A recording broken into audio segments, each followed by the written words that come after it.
Hi Adam, welcome to my place. My wife and I and two kids have spent 35 years here. Carol, over the number of years, was the principal wage earner, while I had the ability to flit from job to job that ranged from environmental consulting. I was trained as an environmental biologist, to working with the Office of Energy Conservation years ago, and also spending time with kids at home. I was dad at home for 16 years, so that I've had the luxury of being able to work on a property that we're going to walk around. And what I would encourage you to do is to think of this property as an abandoned property that hadn't been lived in for 3 years when we moved here. The lady that we bought the house from was doing, I'm going to call it granny sitting, of a friend in the little community of Kinburn close by, and very rarely came to the house. So there was an awful lot of work to do when we moved to the house, including replacing all of the stone foundation, and then going through the machinations of, okay, what are we going to do first? Is it going to be windows? Is it going to be heat? Because when we moved here, there was only 60 amp electric service. There was no running water. There was an outhouse and one dug well. And I would characterize Carol and I as being 1960s back to the landers when we moved here. We paid $29,000 for the property that included the house and 1 acre, as I said. So we don't have a lot of land, but yet, as you'll see as we wander around, that we've actually begun to use almost every little square inch of land for one purpose or another. And within the last 3 years, we closed a nursery that we operated off this 1 acre as well, that in season had 5 employees. So we had a very, what we call it, the great fortune of being able to work with plants and to begin to create some income both for ourselves and for the people that we had working for us.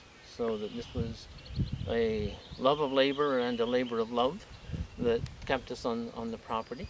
The area which is right over my right-hand shoulder, actually when we moved here, was an overgrown field that when we first started to work the land, I had cultivated, and we were doing vegetables, and we had a little roadside table, and we were selling the produce in season for passerbys. And gradually we came to understand that the public would spend more money for pretty things than eating things, and so we converted from growing vegetables to growing ornamental plants. And with the success that we had of having the demonstration gardens that we created over the years, we were able to create a very faithful clientele, and the nursery phase of our existence on the property lasted for 25 years. And it was only when both Carol and I began to feel physically that running the nursery was too much for us that we contemplated closing it.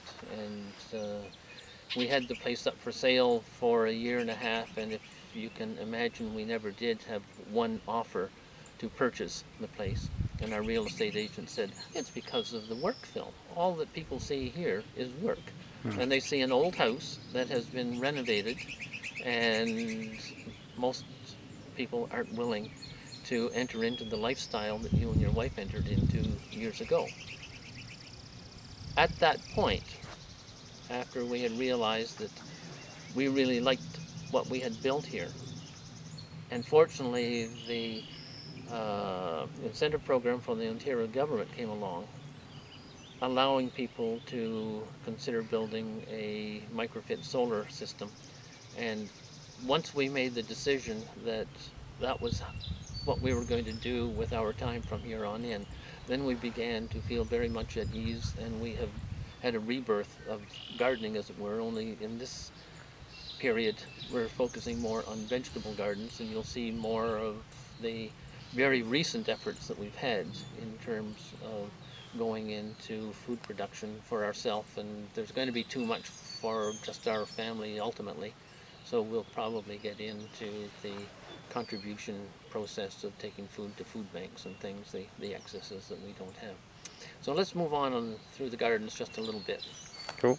So from a design point of view, the gardens, this is the principal view of the gardens. It was intended that we wanted to accentuate a not very long property by putting in some physical structures that gave you perspective of looking down along LA. The phase that we had our nursery gave us an opportunity to travel around North America quite extensively and take a look at the gardening efforts of others.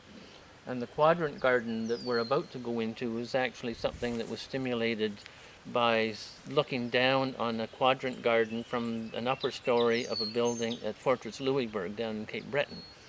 And that gave us the opportunity to then put in the fencing, because this is a very windswept property, and in order to grow the plants that we wanted to grow, we needed to provide some wind protection. And the fencing came first, and then the arbors were an afterthought, and they went in about 5 years after the fencing had gone in.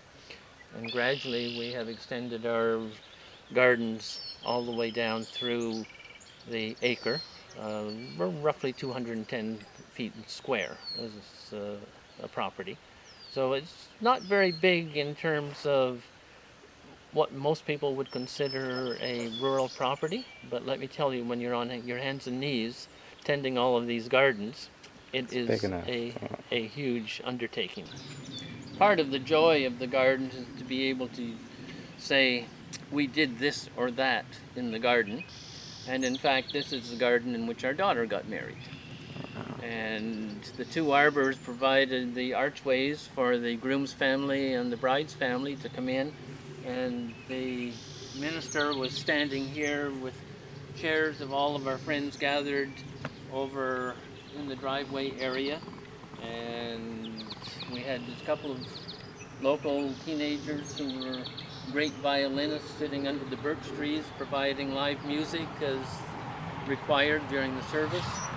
We were very lucky on a September day to have a relatively cool but sunny day, and everything just worked out perfectly in terms of the experience for all involved. Wow. The thing about doing all of this oneself, because all of the work that you've seen on the property here and that you will see is stuff that I've designed and built myself. And not everything gets done as soon as you conceive of a project, including these arbors, for instance. When we were down in North Carolina, we saw the what we call it, the makings of an idea at two different historical gardens, and I took pictures even of the joinery of how the different components of the arbor went together. And it was about 7 years from the time that I took the pictures until the arbors were built. Trying to design something that's in the proper scale for the property was one of the challenges, because anything that one looked at of a commercial nature was either a way too big or a way too small.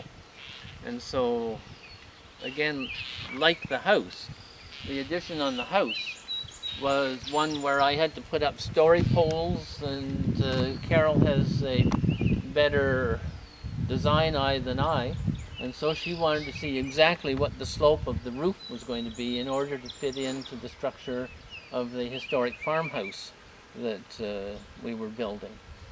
And when I talk about the story of renovating the farmhouse, the method of construction, or the style of construction, is what is called balloon frame construction, which means that there are no stops in the 2x4s that run from the foundation all the way up to the roof, which meant that from the point of view of trying to insulate, you had large runs of air circulating, which in the old days, when you weren't trying to have an airtight house made for effective moisture control in the house. But as we started to tighten the house up and starting to grow plants in it, we saw that we were having some moisture problems. So we had to tear all of the siding off the house and begin to reconstruct the walls from the outside in, providing vapor barriers at the proper location, putting stops in for the 2x4s to begin to create dead air spaces and to provide the proper insulation.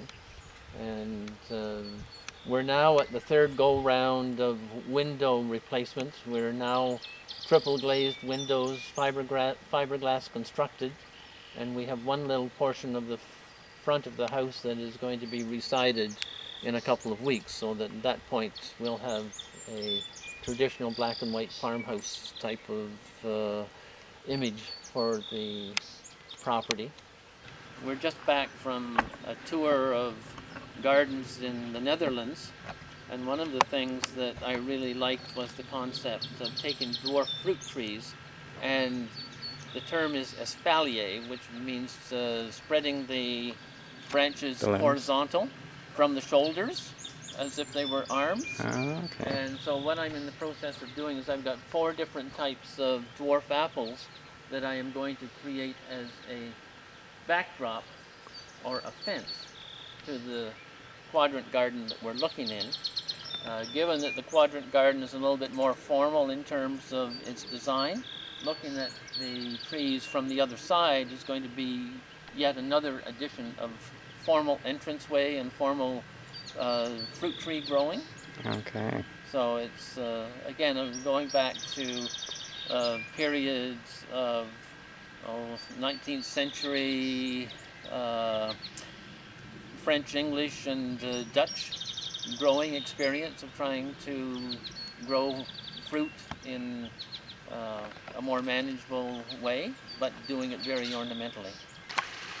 So over the years, this in fact was one of the areas that was our first ornamental garden, and it's evolved quite significantly. I mentioned earlier that my university education was as a biologist, and one of the courses that intrigued me was ecology, the placing of plants in relation to the environment in which they will grow best. And as we went through the nursery phase and building of gardens, the one missing link as an ecologist that I realized was water. And there is a program offered by the Canadian Wildlife Federation called the Backyard Habitat Certification Program. And this is a self-administered program where people list all of the items of that contribute to a functioning ecosystem. And so you have to check off such things as the number of species of native plants, trees, the number of species of animals and birds that you see on the property, whether you have nut trees or nectar plants. And the one thing that we did not have at the point that I was contemplating the evolution of the garden was water. So once we got the ponds installed, we found that we were now encouraging more wildlife to come and visit the property. The waterfall is very often filled with 2 or 3 birds all taking a bird bath at once. And my wife doesn't particularly appreciate snakes, but we very often see snakes swimming in the water looking for a frog to eat. And there's a natural predator-prey relationship taking there. I have found an ermine on the property that was very interested in the pond, and as you can see, the sign at the end of the embankment that's holding the berm for the waterfall is the sign of certification that we have fulfilled the requirements of a backyard habitat as outlined by the Canadian Wildlife Federation. I encourage everybody to go to their website. It's a relatively easy process to document what one has, and there is a certain satisfaction of knowing that you're not only gardening for yourself, but you're gardening for the interest of wildlife as well. And then we had the good fortune of having somebody that was building wonderful bird feeders at one point, and we were able to ask him to build a bird feeder for us that's pretty well squirrel proof. With the size of it, we very often have 4 to 6 different varieties of birds eating at one time.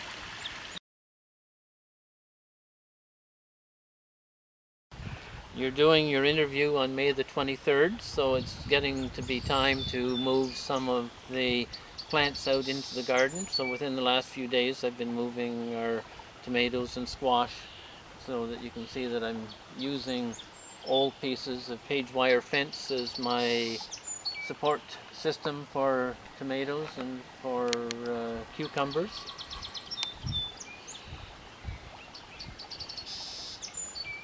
The system works really well, is quite stable.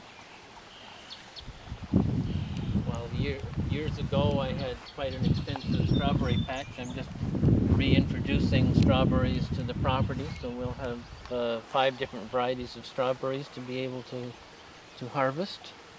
And we've got a asparagus patch which is filling in very nicely. We've been harvesting asparagus for about a week now. We'll harvest probably for another 10 days, and then we'll allow all of the fronds to mature, allowing the energy to be put back down into the roots for a better yield next year. And I have some early snow peas that are just about to attach themselves to a makeshift netting system of old container baskets that one uses in the horticultural industry. And then my vegetable garden has been planted in, at this point, 2 different periods. I have 1 or 2 more micro plantings to do, so that I've got vegetables growing all season. But this little metal framework was intended to be one where I use the hoops that are leaning against the shed just behind us here as a mini greenhouse that I could cover should I need. But the spring has been so mild this year that even though this bed got planted about the 1st of May, we've had no frost to contend with, so I've not had to put up any protection for the plants, so they've been able to come along just on their own.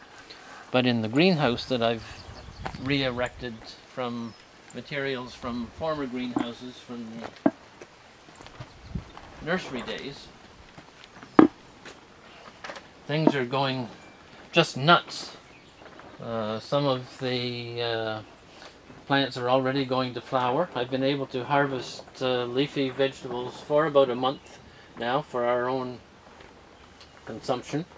The pots that you're looking at now are pots of potatoes that I'm growing in pots. These will eventually get moved out under the lips of the solar panels that we're going to be looking at shortly, so that the moisture that's dripping off the solar panels will provide a source of constant moisture for the potatoes. And then on the tables we have all kinds of baby plants that are coming along that will move out into the gardens very shortly. You can see some of the tomatoes that have been planted in the ground already have flowers, and so we'll probably have some very early tomatoes to be able to harvest.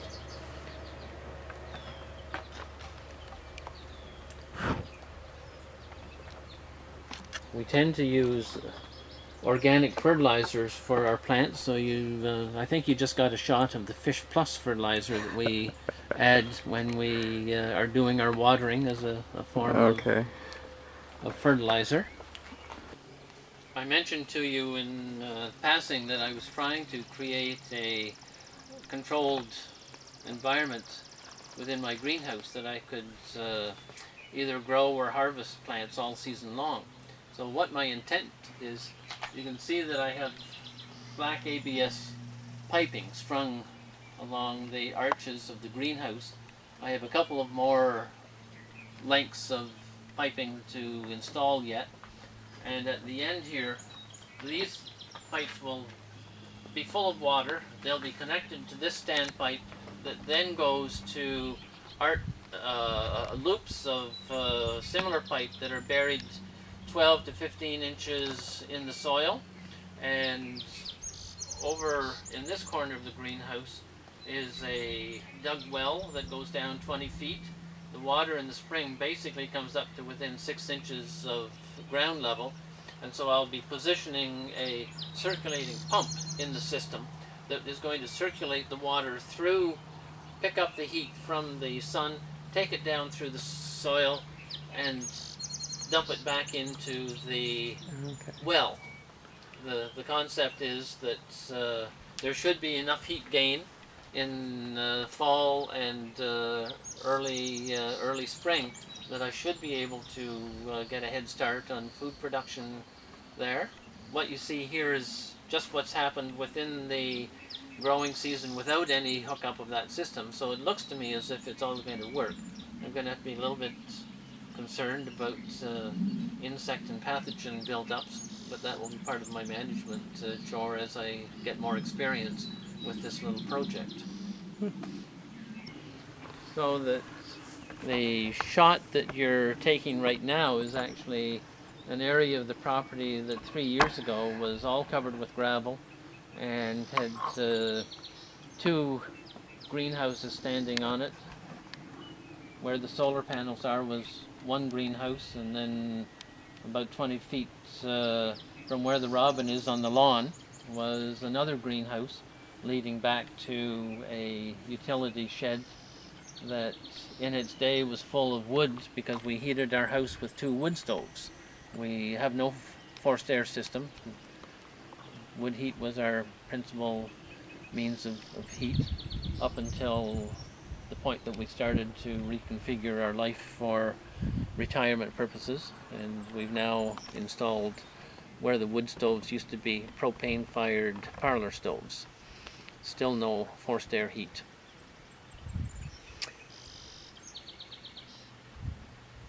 We do have electric backup baseboards in the house, and that was part of the stimulus for looking at the hooking up of solar panels to begin to offset some of our electrical consumption with production of electricity, so that there was an ethical component to the decision that we made of going with the installation of solar panels. And then from an aesthetic point of view, when we were designing it, I wanted solar panels that were going to look like shed roofs. As you can see, our dominant color on the property is black and white. So we chose sun power panels that were available early in the days of the microfit program that have no white in them, so that we do get the concept of shed roofs on the property. And given that we were quite accustomed to having an industrial look in our backyard, this was to us a much improved overall aesthetic look to the backyard, and nowhere near as formidable as the number of greenhouses and other sales areas that we had. The system is a 10 kilowatt system, 42 panels, and they have 2 of the larger Sunny Boy inverters that are housed in the woodshed here, just so that there's a little bit of a tempered climate for them. And so the electrical connections go from the solar panel to the inverters in the shed, then a trench that goes to the house, and so that we didn't have to build or to dig as much trenching, I ran the cables under the crawl space or in the crawl space under the floor of the house, to the point that they join up with the 2 meters, the production meter and the consumption meter, before heading off to the grid.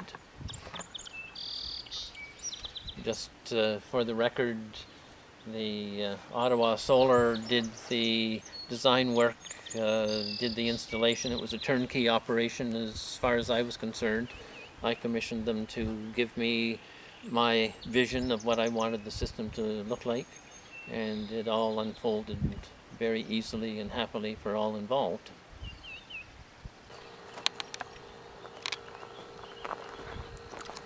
just taking a little closer look at Phil's recycled materials.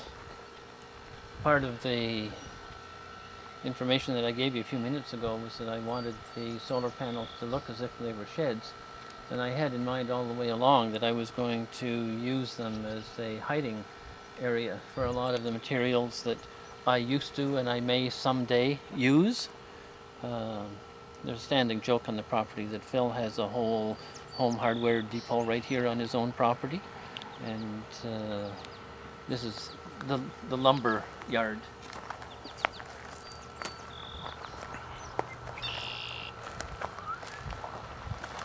And now we're going into the brick and stonework yard.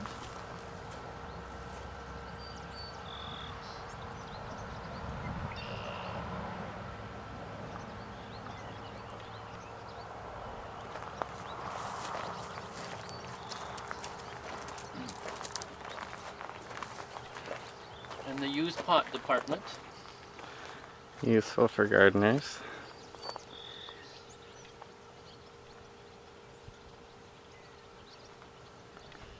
And then under the white plastic is last year's compost, which I am providing moisture retention and additional heat in order for it to decompose more quickly.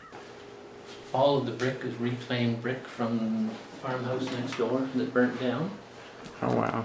That I brought over here in order to use as part of the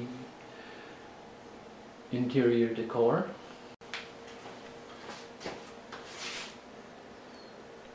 From here you can see that we've captured the brick in here as well, so that from a design point of view we were looking at how do you carry repetition from one place to another. Oh, okay, yeah.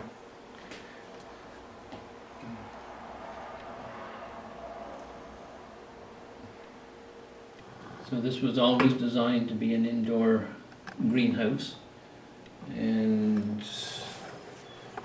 in its day when we were operating at peak production, I had 5 of these light stands in that room, and I was able to start in the neighborhood of 5,000 seedlings a year.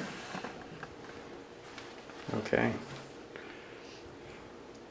This is, at this point, the area where we overwinter a lot of our tender succulents that wouldn't take being outside, and Carol does all kinds of cuttings in order to beef up the stock of animals that she wants to use in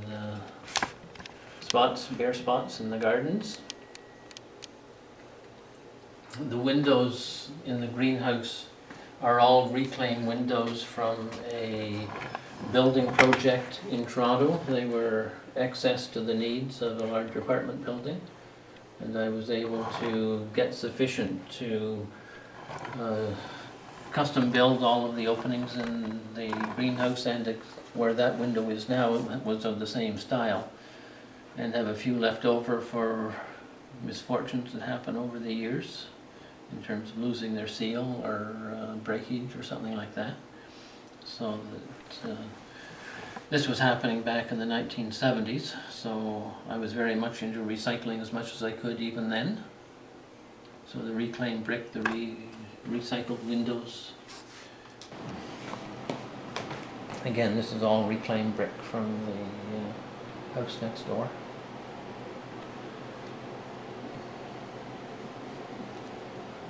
So it took me 3 years to design and construct all of these cabinets. While we were doing that, we had a temporary kitchen set up in the back room, which is now considered to be our catch-all and basement and mud room. Then a kitchen that I designed for another lady, because I did have a cabinet making venture going at one time. She was a home ec teacher at the Earl of March High School, and she had designed for her kitchen 4 different recycling bins, so that we've got the dump garbage, the wet compost, and then glass and metal and plastics. Cool. No dishwasher. We wash everything by hand. The glass, stained glass in that door are interpretations of Peonies, Carol's favorite plant. So again, personalized to the house.